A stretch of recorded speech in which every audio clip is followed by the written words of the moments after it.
నమస్తే అండి. గోంగూర పుల్లగూర నానమ్మల తర్వాత అమ్మమ్మల తర్వాత అమ్మ తర్వాత నేను చేసిన గోంగూర పుల్లగూర అండి. వాళ్ళు చేసే రెసిపీ నేను చేస్తున్నాను.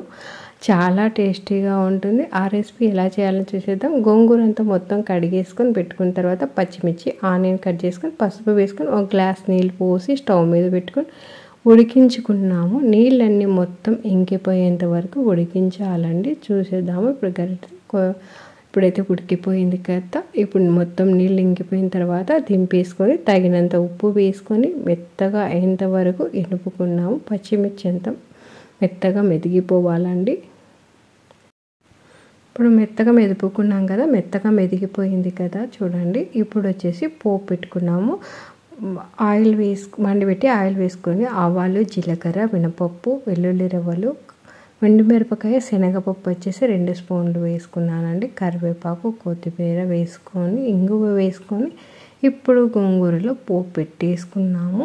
ఈ రైస్ లేక్ అయితే చాలా టేస్టీగా ఉంటుంది. ఎంత తిన్నామనేది తెలియకుండానే